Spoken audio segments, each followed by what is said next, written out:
A rebel, an iconoclast, and a playful symbolist. Ai Weiwei is all of these things. But surely history will remember him for being one of China's most influential dissident artists. He is an outspoken critic of the Chinese authorities, and his work directly references corruption, censorship, and human rights abuses with a great wit and humanity. In 2011, he was detained by the Chinese government for 81 days without charge. His passport was also revoked, and it was only returned to him in July this year. This meant that he could travel to the opening of his first major UK exhibition here at the Royal Academy in London. I'm here to talk to co-curator Adrian Locke about the exhibition and the challenges he's had in curating it. Well, it's been a challenge to organise the exhibition, obviously, because until recently Weiwei has been unable to leave China, so the process of organising the exhibition and curating the exhibition has been different to what we would normally do, in that we've had to travel to China in order to complete those discussions. But essentially the exhibition traces the work that Weiwei has been doing in China since he returned from 12 years living in America in 1993. So it's more or less the last 20 years of his output.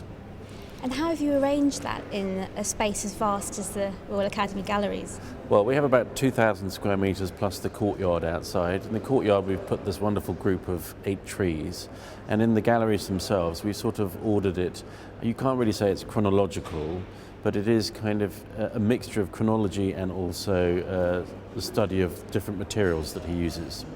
So in other words, we're looking at what he does with wood, what he does with marble, what he does with ceramics, as well as picking out poignant works within his experiences over the last 20 years.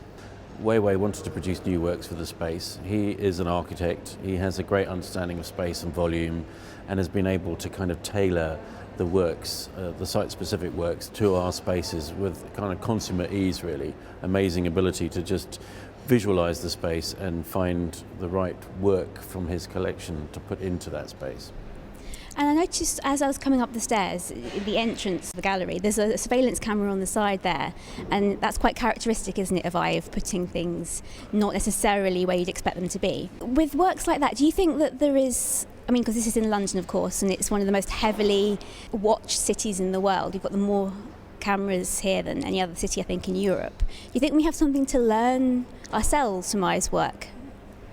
Well, I mean, as you can see from the wallpaper behind me with the gold surveillance camera, surveillance is a huge part of Weiwei's existence. He's been monitored by the authorities in China very closely for the last few years. In fact, there are something like 20 of these cameras positioned outside and around his studio in Beijing. So he's sort of come to terms with this constant surveillance, and it's something that we're obviously learning to live with in this country as well, the sense that wherever you go, in fact I think there's even a television program now which is kind of trying to trace if you can disappear literally from view in this country. So it's really interesting to have that kind of tension, because this is something that Weiwei has taken and also turned the tables on, so he also films and photographs people who are filming him.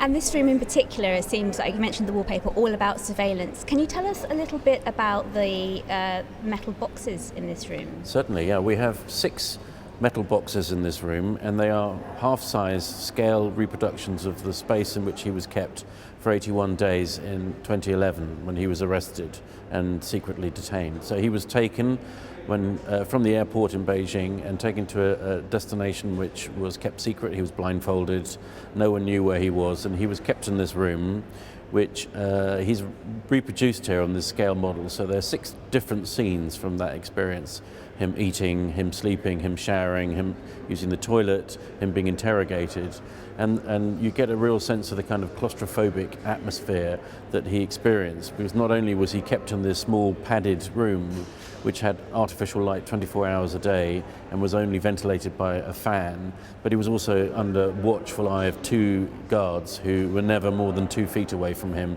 the whole time, and who didn't communicate with him either. Ai Weiwei has been made an honorary academician, which sort of reflects his popularity in Britain and Germany. What do you think is the key to that popularity in Europe? Well, I think key to Weiwei, certainly since the events that took place in China in 2008 with the Sichuan earthquake, and when he really kind of rose to the fore as an outspoken critic of the government, of the authorities in China, I think Ai Weiwei has become very familiar, certainly following his arrest and the tax case. He's become much better known as a critic of the government than he is as an artist. And I think what we're trying to do is kind of shine a light on the artworks that he's been producing throughout that period of time, without, trying to take away from the fact that he's a political activist, because politics is kind of intimately involved in what he does and the work that he does, but to give people a sense of the creativity behind this man as well. I think possibly the most moving work in the exhibition, the most symbolic work, is a work called Straight, which we have in Gallery 3, which is our largest gallery. It weighs 96 tons. It's the first time that we've ever put anything this size and weight in the galleries here. And it's a very sober and somber memorial to the people who lost their lives in the Sichuan earthquake. And it's made of the steel rebar. Basically, Weiwei collected bent and twisted steel rods that have been used in the construction of buildings that came down in the earthquake. And he had these straightened by hand by his technicians and team, and then created this kind of extraordinary monument, testament really to, I think, the people who lost their lives in that earthquake.